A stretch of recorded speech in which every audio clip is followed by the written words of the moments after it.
Yes, good morning students, welcome to YouTube platform of Bansal academy. तो आज आपके साथ करूंगी एक और टेस्ट डिस्कस जो कि रीजनिंग में हमारे कोडिंग डिकोडिंग पे बेस्ड है और बहुत ही ज्यादा इंपॉर्टेंट है। कोडिंग डिकोडिंग अपने आप में बेसिक टॉपिक माना जाता है रीजनिंग का, जिसमें से हर ईयर अगर मैं किसी भी एग्जामिनेशन की बात करूं तो 2 से 3 क्वेश्चंस का आना वो लाजमी है, ये जरूरी है, आते ही आते हैं। किसी भी एग्जामिनेशन की बात कर ले, चाहे आप पटवारी पे एग्जामिनेशन की बात करें, बैंकिंग की, पंजाब पुलिस की, एसआई एग्जाम पोस्ट की, किसी भी तरीके की बात करेंगे, कोई भी टॉप पार्ट है जहां पे रीजनिंग अगर आएगा तो यहां से क्वेश्चंस का आना मैंडेटरी पोर्शन माना जाता है। तो चलिए, कुछ क्वेश्चंस को हमने सॉल्व किया था हमारी लास्ट वीडियो में, आज वहीं से कंटिन्यू करेंगे। चलिए देखेंगे फटाफट से 7th क्वेश्चन को। In a certain code Fanta is written as LGTZG। लिख लेंगे जी फटाफट मेरे साथ, FANTA। फेंटा को कैसे लिखा गया है? L, after that G, T, Z and G। चलिए, मैंने इसको इस तरीके से लिखा, लेकिन मैंने लास्ट टाइम भी आप लोगों को बताया था कि हमारे लिए लेटर्स का क्या करना जरूरी है कि भाई लेटर्स की पोजीशन लिखना हमारे लिए बहुत जरूरी हो जाता है। लिखेंगे जी, F की पोजीशन है फिक्स 6, A का 1, TN का हमारे पास आ जाएगा 14, T20 और A1। आफ्टर दैट L का आएगा हमारे पास 12, G की पोजीशन 7, यहाँ पे भी 7, Z 26 आ जाएगा और T हमारे पास आ जाएगा 20। चलिए फटाफट से बनाने की कोशिश करेंगे, क्या लॉजिक लगेगा और कैसे हमारा आंसर आना चाहिए। आंसर बहुत इजी वे से आ जाएगा, देख लेंगे। आप लोगों को पहली ही बार में समझ में आना चाहिए कि मैम F से अगर L तक जाना चाहते हैं तो you are suppose to do nothing, you are just suppose to add number 6। जैसे ही मैं 6 प्लस करूंगी मेरे पास हमारा L आ जाएगा। सेकेंड लेटर की बात करें, 1 प्लस 6 आएगा 7, 14 plus 6 that is 20, 20 plus 6 26 and 1 plus 6 that is 7। सो वहां से ही बात समझ में आई। क्रिकेट में भी आप लोगों को ज्यादा कुछ नहीं करना, हर बार नंबर 6 और 6 को प्लस करते जाएंगे। 6 नंबर प्लस करने से मेरा आंसर बन जाएगा। फिर से मेरे को पूरा आंसर बनाने की जरूरत नहीं है, मेरे को खाली सी से ही मेरे आंसर का पता चल जाएगा। क्यों? रीजन है कि सी अपने आप में कौन सी पोजीशन पे है? 3rd पोजीशन पे। सी में अगर मैं प्लस करूंगी 6 तो मेरे पास कितना आएगा? 9, और 9 का मतलब है आई नो, याद होना चाहिए। तो बाय डिफॉल्ट मेरे को समझ में आएगा, पूरा क्वेश्चन सॉल्व करने की जरूरत ही नहीं है। मैंने बताया भी था भाई, आधे आधे सेकंड में तुम लोगों के आंसर्स आ जाते हैं and this example is like such. Last time भी हम लोगों ने ऐसी एग्जांपल्स की थी। विदिन फ्यू सेकंड्स, विदिन 1 और 2 seconds you will get your answer. Just आप लोगों को एक बार माइंड में पैटर्न पकड़ने की कोशिश करनी है। जैसे ये वाला पैटर्न समझ में आया, you will get your answer. कि मैम हम लोगों को पूरा सॉल्व करने की जरूरत नहीं है, खाली मैंने इनिशियल पे काम किया, पहला लेटर देखा, उसी से स्टूडेंट्स मेरा ये आंसर बन जाएगा। तो यहाँ पे मेरा आंसर रहेगा आई वाला portion, C part is the right answer. चलिए चलेंगे नेक्स्ट क्वेश्चन पे, that is Dhruv, DHRUVA। Dhruv को बताया गया है that is B, after that WVSI and E। चलिए, जैसे ही मैंने ये लिखा मैं सबकी पोजीशन लिखूंगी। D की पोजीशन है 4, हेड 8, R की पोजीशन है 18, U की पोजीशन है 21, V की पोजीशन 22 और A की पोजीशन 1। B की पोजीशन लिखेंगे 2, W की पोजीशन है हमारी 23, V की पोजीशन 22, S की पोजीशन 19, I की 9 एंड E की 5। चलिए फटाफट से देखेंगे। अब जैसे ही क्वेश्चन को देखूंगी कुछ बातें मुझे क्लियर हो जाएंगी कि भाई 4 का 2 के साथ या 8 का 23 के साथ कोई मैच नहीं बनने वाला। यहाँ पे हम लोगों को करना क्या था? लॉजिक सिर्फ और सिर्फ ये कह रहा था कि मेरे को जो पहला लेटर है उसको कनेक्ट करना है लास्ट वाले के साथ and I will get my answer. और ज्यादा कुछ नहीं करना, सिर्फ +1 करना है। फर्स्ट से लास्ट तक जाने में +1 और यहाँ पे लास्ट से पहले तक आने में भी +1 है। आफ्टर दैट H से T तक +1, V से लेके W तक +1, R से S तक +1 और U से V तक +1। हर जगह मैंने क्रॉस क्रॉस क्रॉस बनाया और सिर्फ +1 का कॉन्सेप्ट था। पूरा क्वेश्चन में भी सॉल्व करने की जरूरत ना पड़े, क्योंकि मेरा आंसर पार्ट क्या बोलेगा भाई, हमारा वर्ड है BWSB1BIUB। तो इसका मतलब मेरा जो आंसर है वो शुरू कहां से होना चाहिए, यहां हमारा okay, which of the following word can be written as. Question को ध्यान से देखेंगे, क्योंकि कई बार ना यहाँ पे अगर सी से कोई आंसर शुरू होता तो मेरे दिमाग में यही आना था, सॉरी हाँ जी, अगर मेरे दिमाग में सी से यही आंसर आना था कि भाई यही सही होगा। क्वेश्चन को ध्यान से पढ़ेंगे, उसने पूछा है कौन सा ऐसा वर्ड है जो ये बन के निकलेगा, ये नहीं पूछा इसका क्या बनेगा। Which of the following word can be written as, ऐसा पूछा गया है। मतलब उसने जानबूझ के रिवर्स क्वेश्चन पूछा आप लोगों को सिर्फ पजल करवाने के लिए, बट बाय गॉड ग्रेस उसने उसमें सी वाली ऑप्शन नहीं दी। अगर वो एक भी ऑप्शन सी की देता तो बहुत सारे स्टूडेंट्स है जिनका आंसर गलत हो जाता। क्वेश्चन को ध्यान से पढ़ना उतना ही जरूरी है। तो कौन सा ऐसा वर्ड है जिसको मैं ऐसे कनेक्ट करूं कि BWS/UB बन जाए। तो समझ में आया, यहाँ पे +1 था, वहां पे -1 करो, मतलब मेरा जो आंसर है उसका फर्स्ट लेटर भी ए होगा और तो और उसका लास्ट लेटर भी ए होगा। और यहाँ पे लेटर्स हैं कितने, 1 2 3 4 5 6 7 एंड 1 2 3 4 5 6 7। इसका मतलब मरकरी मेरा आंसर नहीं हो सकता, क्योंकि ये तो हमारा वैसे ही आंसर नहीं बनने वाला। नंबर 2 अंटार्कटिका में आपके नंबर ऑफ लेटर्स ज्यादा हैं, this can't be my answer. After that ये स्टार्ट ए, ये भी स्टार्ट ए, इनका भी स्टार्टिंग ए से है। तो चलिए आगे चलेंगे। मैंने बताया कि वहां पे सेकंड नंबर पे था मेरा डब्ल्यू की पोजीशन कितनी है, दैट इज 23। इसका मतलब ये जो लास्ट वाला सेकंड लास्ट मेरा लेटर होगा वो मेरा 22 पोजीशन वाला, दैट मींस वी होना चाहिए। तो बस अगर मैं किसी भी लेटर को, तो किसी भी वर्ड को देखूं जिसका सेकंड लास्ट पोर्शन वी है, क्योंकि जब भी ये डब्ल्यू लिखा जाएगा, किसी भी वर्ड था मान लो, तो यहां से जो सेकंड लास्ट वाला बन के आता तो वहां पे +1 करना है ना, तो मैं यहाँ पे -1 करके चेक करूंगी। W -1 22, तो 22 अगर मैं यहाँ पे V लिखा पाऊंगी तो V में +1 करेंगे तभी तो W आएगा, दैट मींस मेरे को सेकंड लास्ट V, ये रहा हमारा डी ऑप्शन। फिर से पूरा का पूरा क्वेश्चन सॉल्व करने की कोई जरूरत नहीं थी, आप लोग बहुत इजीली आंसर्स बना सकते हैं। सो लिख लेंगे स्टूडेंट्स जल्दी से, चलिए मार्क करते रहेंगे स्टूडेंट्स अपने आंसर। आफ्टर दैट चलेंगे हमारे नेक्स्ट पार्ट पे, दैट सेज क्वेश्चन नंबर 9। चलिए फटाफट से वीडियो को पॉज करेंगे और अपने आप से एक बार आंसर बनाने की कोशिश करेंगे।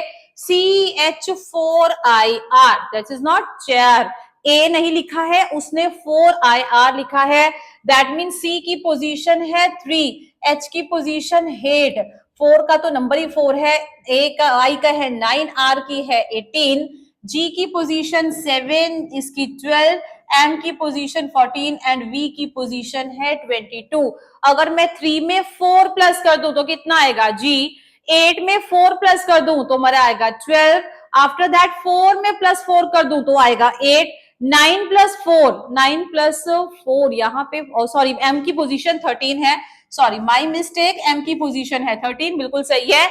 आई है 9, अगर 9 में 4 प्लस करें तो 13 आ जाएगा, 18 + 4 करेंगे तो 22 आ जाएगा। स्टूडेंट्स कुछ नहीं था, हर जगह सिर्फ +4 का कॉन्सेप्ट था। 1 + 4 कितना आएगा, 5 आएगा। इस ऑप्शन को देखते ही क्रॉस कर देंगे। आफ्टर दैट अगली ऑप्शन को चेक करेंगे, यहाँ पे n है, n की पोजीशन है 14 + 4 कितना होगा 18, 18th नंबर पे आने वाला लेटर है हमारा R और इसी के साथ हमारा आंसर भी आ जाएगा। B option is the right option, 5R NX 8KV 8Q। Tick कर लेंगे जी अपना आंसर फटाफट से। चलिए अगर यहां तक क्लियर है, आफ्टर दैट चलेंगे हमारे नेक्स्ट क्वेश्चन पे। What next question says, if in the English alphabet, कहता है अंग्रेजी भाषा में, every alternate letter from D onwards is written in capital letters.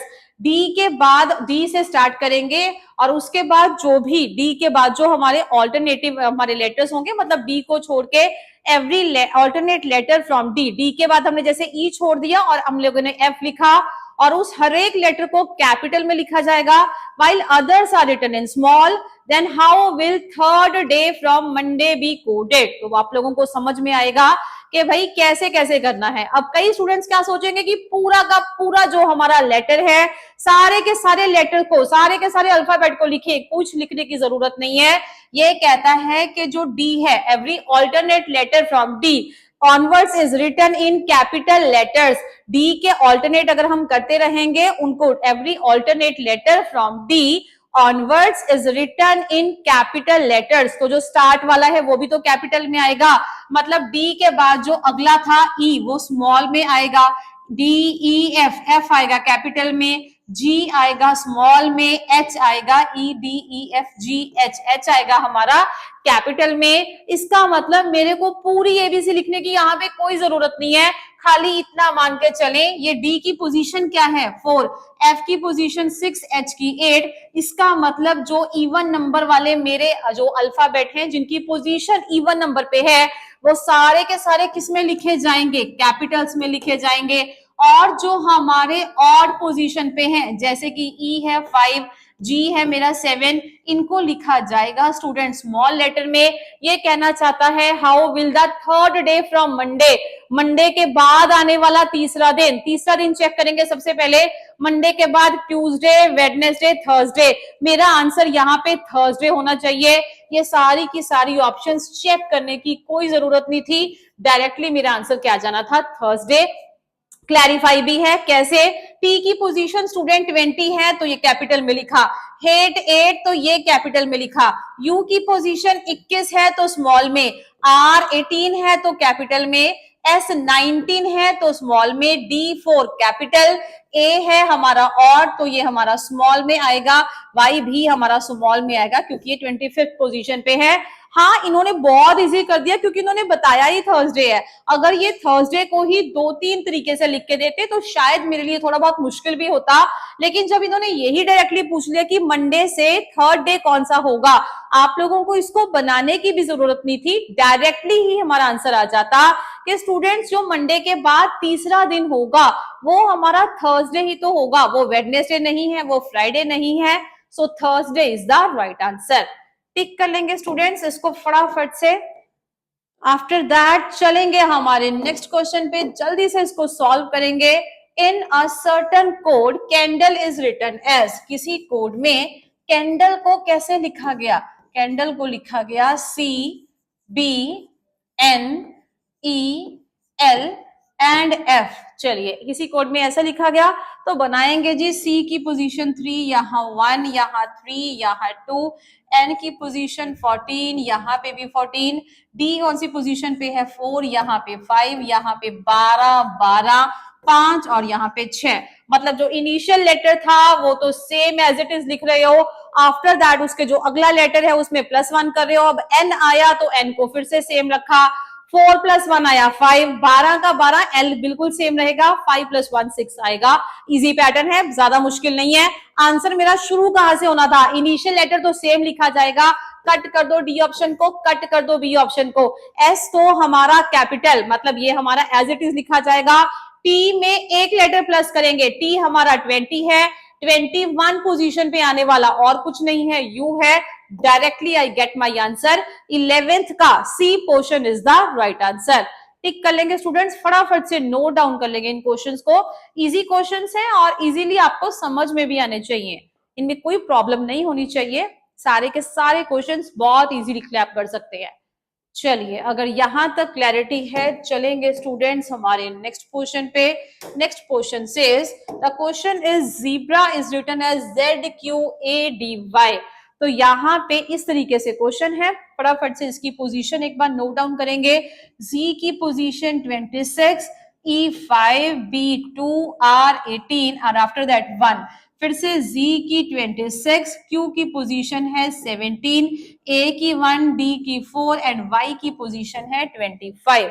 चलिए एक बार बनाएंगे, कहीं ना कहीं समझ में आना चाहिए। जो मेरा ज़ीब्रा है, अगर मैं ZQADY, मतलब अगर मैं Z को Z के साथ कनेक्ट करूं, चलिए मान लिया 26 का 26, लेकिन दूसरे लेटर में क्या E है 5 और Q है 17, इतना ज्यादा गैप। आफ्टर दैट बी की पोजीशन है 2 और ए की पोजीशन है 1, मतलब मैंने खाली -1 किया। फिर अगले पार्ट में आर की पोजीशन 18 और डी की पोजीशन 4, इतना सारा गैप आएगा तो मेरे को समझ में आएगा लेटर के नीचे लेटर अब आपस में बिल्कुल भी लिंक नहीं करेंगे। मेरे को कुछ ना कुछ और टेक्निक सोचनी पड़ेगी जिससे मेरा ये आंसर निकले। तो समझ में आ जाना चाहिए जो फर्स्ट लेटर है उसको कनेक्ट किसके साथ करेंगे जी उसको -1, यू विल गेट 25। तो लास्ट में वो लेटर लिखा। आफ्टर दैट हमारा 5 था, 5 को किया मैंने -1 तो कितना आया 4। चलिए यहाँ पे लिखा 2 - 1 तो यहाँ पे लिखा 18 - 1 17, a -1 पीछे जाना है तो 26 ही लिखा जाएगा क्योंकि 1 माइनस तो 1 करेंगे 0। अब 0 तो नहीं है, 1 से पीछे आने वाला मतलब ABC को पीछे से स्टार्ट करें तो हमारा सबसे पहला लेटर आएगा Z। तो चलिए वैसे ही हमारा क्वेश्चन है टाइगर। अब अगर टाइगर टी स्टार्ट में है, टी में से -1 कर दें वो लेटर लास्ट में आएगा।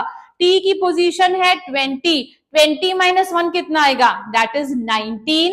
तो 19th नंबर पे हमारा और कोई लेटर नहीं है, दैट इज नंबर एस। तो यहाँ पे हमारा जो बी पार्ट है definitely that is the right answer. और भी चेक कर सकते हैं, आर है स्टूडेंट्स हमारा 18th पोजीशन पे, 18 - 1 17 है क्योंकि आर की पोजीशन क्यू के साथ ही कनेक्ट होनी थी। सारा का सारा सर्कल आप लोगों के सामने ड्रॉन है, सो यहां से भी समझ में आ जाएगा 12th का option B is the right option. Tick कर लेंगे स्टूडेंट्स फटाफट से इस चीज को ताकि क्लैरिटी के साथ अच्छे से समझ में आ जाए।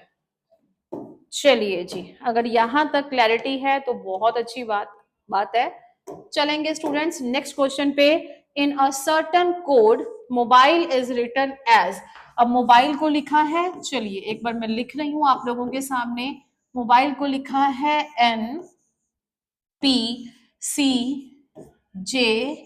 M and F। After that है M का है NE का है F, MNOP, B का C, I का J, LM। मतलब मेरे को हर जगह खाली +1 +1 +1 करना था। मैसेज है M में +1 किया, आपके पास N आएगा। D ऑप्शन और B option can't be my answer. E +1 कितना आएगा दैट इज F। तो समझ में आया 13th का A part is the right answer. Tick कर लेंगे स्टूडेंट्स जल्दी से हमारा आंसर। चलिए अगर यहां तक क्लैरिटी है चलेंगे हमारे नेक्स्ट क्वेश्चन पे। नेक्स्ट क्वेश्चन भी बहुत इंपॉर्टेंट है, बहुत बार ऐसे सेम क्वेश्चंस आते हैं एग्जामिनेशन में। In a certain code 564 mean study very hard. जो 564 है उसका मतलब है, लिख रही हूं मैं एक बार, 564 का मतलब है स्टडी वेरी हार्ड। 736 का मीनिंग है hard work place, hard work pace. 423 तीसरा है 423 स्टडी एंड वर्क। लिख लेंगे जी स्टडी एंड वर्क। मैंने अपने डिटेल लेक्चर्स में भी बताया था इस टाइप के क्वेश्चंस बहुत बार एग्जामिनेशन में पूछे जाते हैं जो कि हमारे बेस्ड हैं तकरीबन हमारे इस पे हम लोग इसका कंपैरिजन करेंगे। चीजों को जब तक कंपेयर नहीं करेंगे हमारा आंसर नहीं बनेगा, तो कंपेयर करें एंड फटाफट से अपना आंसर बनाएंगे। कैसे, मैंने बोला 564। अब फर्स्ट वाले को दूसरे के साथ कंपेयर करेंगे, मेरे को ज्यादा कुछ नहीं, एक नंबर मेरे को कॉमन मिला दैट इज नंबर 6।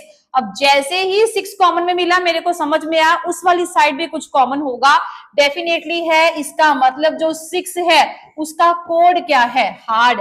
यहां मैंने लिखा, अभी इसने मेरे को आई डोंट नो किस चीज का पूछा है, लेकिन मैं सारे के सारे कोड निकाल के दूंगी। आफ्टर दैट अगर मैं कंपेयर करूंगी सेकंड और थर्ड को, आप लोगों के पास क्या कॉमन आएगा दैट इज 3 नंबर। अगर मैं 3 को क्रॉस कर रही हूं यहाँ पे भी एक वर्ड कॉमन होगा और वो वर्ड है वर्क। इसका मतलब 3 नंबर पे हमारा क्या आएगा students that is work. First और थर्ड को कंपेयर करो, यहाँ पे हमारा 4 आएगा और 4 के साथ साथ मैंने यहाँ पे स्टडी को भी कट कर दिया क्योंकि 4 नंबर का मतलब क्या होगा हमारा स्टडी। और इसी के साथ उसका क्वेश्चन क्या था, विच of the following is the code for very. तो पहले पार्ट से समझ में आएगा जो वेरी है उसका कोड क्या बनेगा स्टूडेंट्स। यहाँ पे 5 रहता है, यहाँ पे वेरी रहता है, C part 5 is the right answer. बना लेंगे स्टूडेंट्स फटाफट से अपने आंसर ताकि क्लैरिटी के साथ बढ़िया से समझ में आ जाए। चलेंगे नेक्स्ट क्वेश्चन, लास्ट क्वेश्चन की तरफ। In a certain code basket is written as BAS, फिर से K small, E small, T capital. Packet बताना था, कैसे लिखना था, बहुत इजी है, कोई पेन पेपर उठाने की जरूरत नहीं है। Initial letter capital, last letter capital और बाद वाले सारे, बीच वाले सारे लेटर स्मॉल। 15th का D part is the right answer. ऐसा क्वेश्चन आप लोगों ने पहले भी किया था कोरोना वाला, तो वहां पे मैंने बताया था शायद टाइपिंग में कोई एरर था, तभी आप लोगों को उसके 2 आंसर प्रोवाइड करवाए थे। जो पहले वाला आंसर था that was very much correct, लेकिन अगर बाय चांस वैसा ना मिले, अनफॉर्चुनेट ऐसा केस हो जाए, तो ऐसी सेकंड ऑप्शन भी बननी थी, बट यहाँ पे हमारा आंसर बहुत इजीली आया। बिल्कुल सही पैटर्न है। बी इनिशियल हमारा कैपिटल है, लास्ट लेटर कैपिटल है, बीच वाले जितने भी लेटर हैं दे ऑल आर स्मॉल। बहुत इजी क्वेश्चंस होते हैं इस तरीके के अगर क्वेश्चंस आ जाएं तो। चलिए, आई होप आप लोगों को ये सेशन बहुत पसंद आए, अच्छे से आप लोग इस चीज को, क्वेश्चंस को सॉल्व करेंगे। तो चलिए मिलेंगे हमारी नेक्स्ट वीडियो में। Thank you.